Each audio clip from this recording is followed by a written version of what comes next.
First of all, I want I want to bring the apologies of a cold. I want to bring the apologies of my party leader, Raila Amolo Odinga. He has just arrived last evening from South Africa and is trying to rest, so he could not make it here, but he's with us.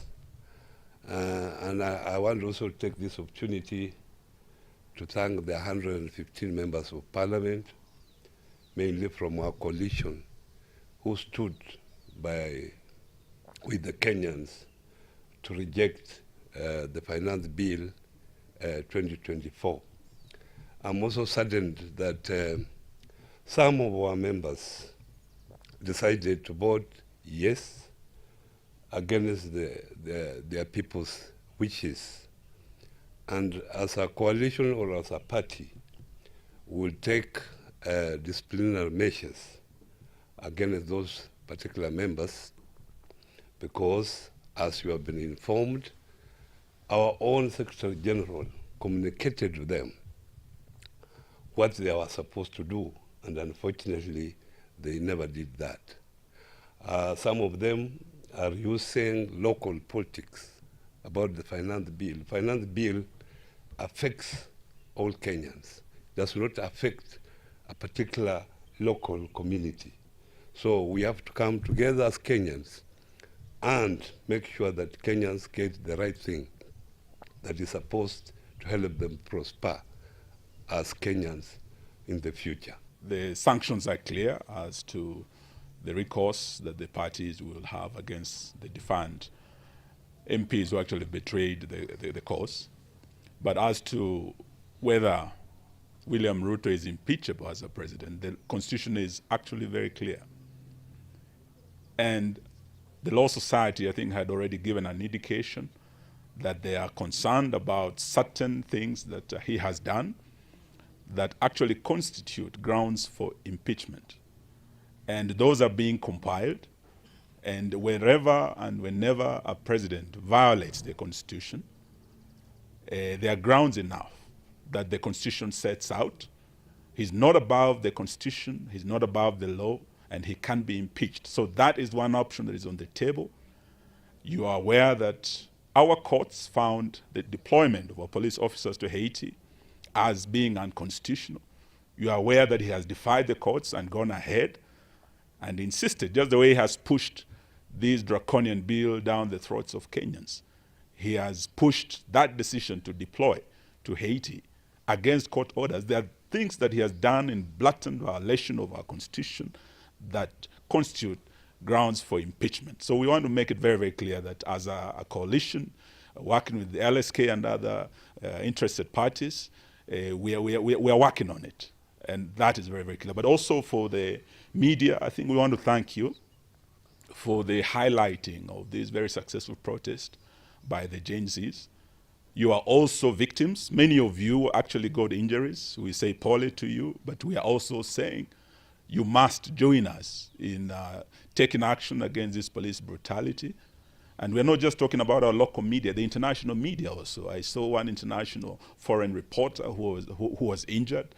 And we are happy that the international media took interest in this matter. We saw Al Jazeera, we saw CNN, and we are happy with that coverage and support that we received. But however, we are still very concerned that the international community, our partners, have been very quiet when there have been blatant violation of human rights in Kenya, both last year when we had our demos.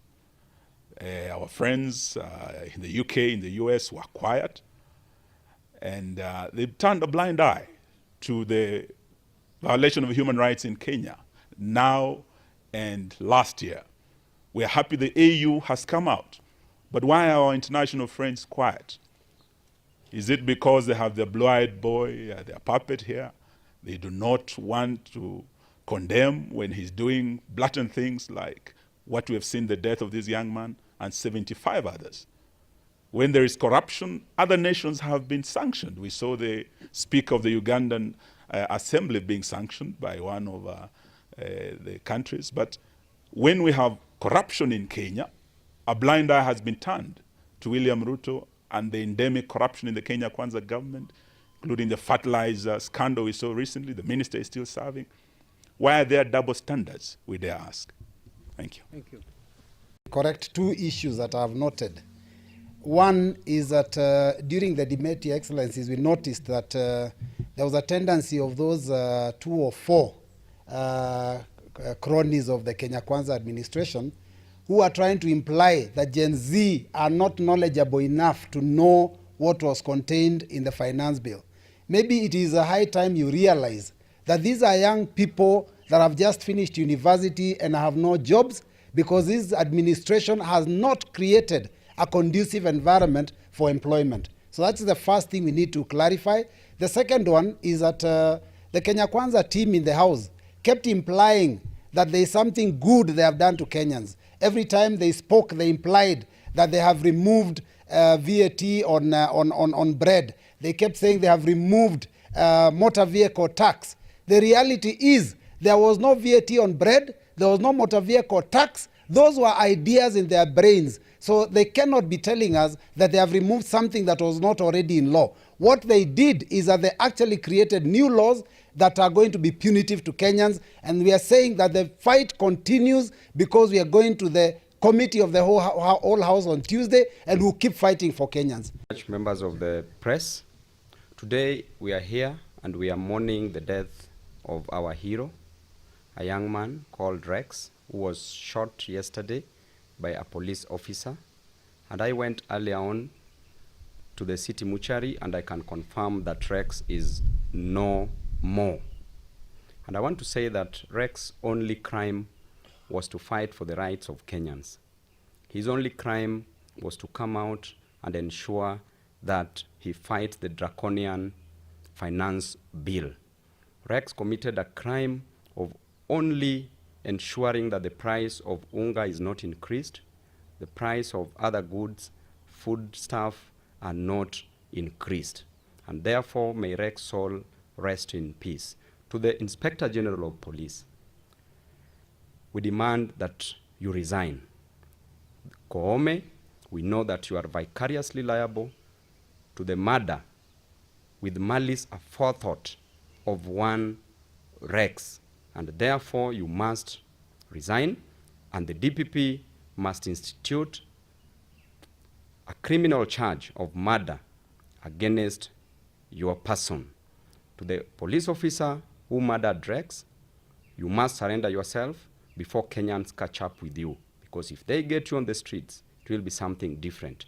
I want to state clearly to the police officers, your work is to keep law and order. Your work is not to kill Kenyans. We are many than you. Suppose we decide to destroy you, what do you think will happen? Will we have a nation?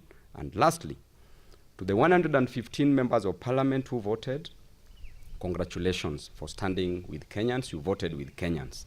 To the 204 members, you voted with the oppressors. We know you are political dealers. You are not political leaders.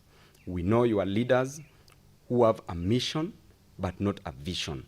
A mission to destroy the future of this nation, a mission to ensure that the finance bill raises the cost of living in this nation, but not a vision to change the future of this nation for the best.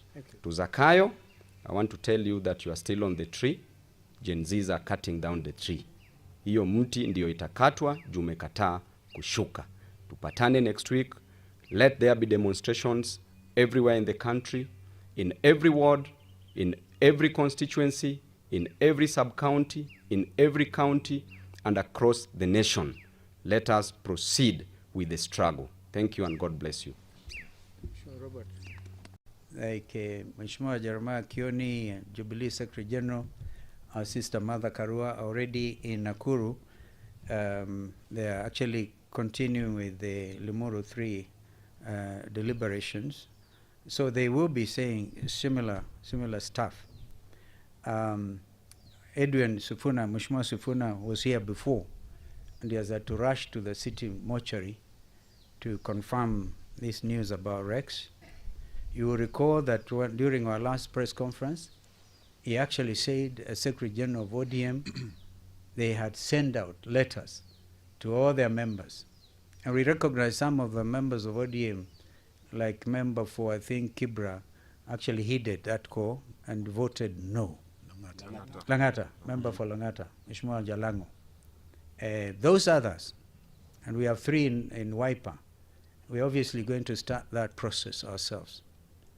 We have the case of member for Taveta, the county women rep for Kisii, and who is the third one? Dadaab, who is actually the deputy leader of my party. Yeah. So we, sorry. Sorry, sir.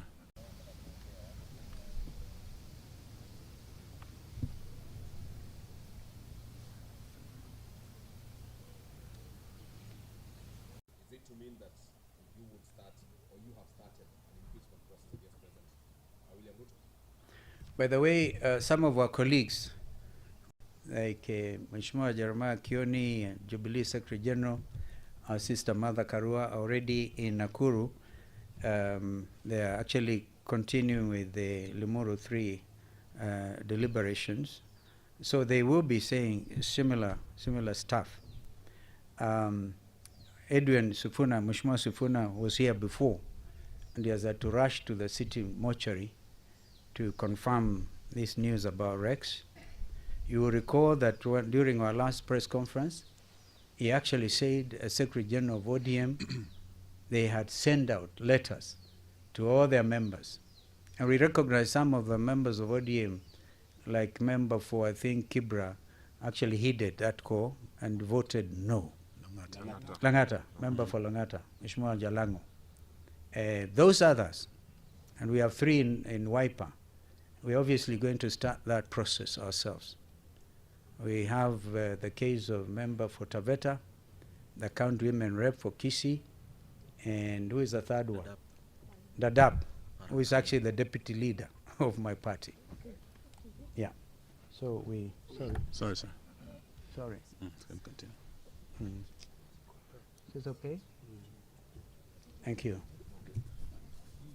You have said that the grounds for impeachment of the president and the one member of the parliament has not been clear. You also said that as Azimio, you have started the process. Are you connecting to the studio? Are the rest of you okay? Sorry. At my Is it to mean that you would start, or you have started an impeachment process against President William Ruto? By the way, some of our colleagues,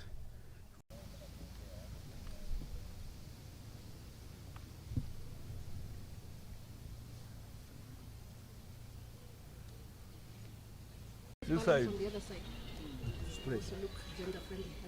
You know, it's one side gender, then the other side it looks like we are. Oh, okay. We noticed. Time we had are we ready? Give me thumbs up if you are.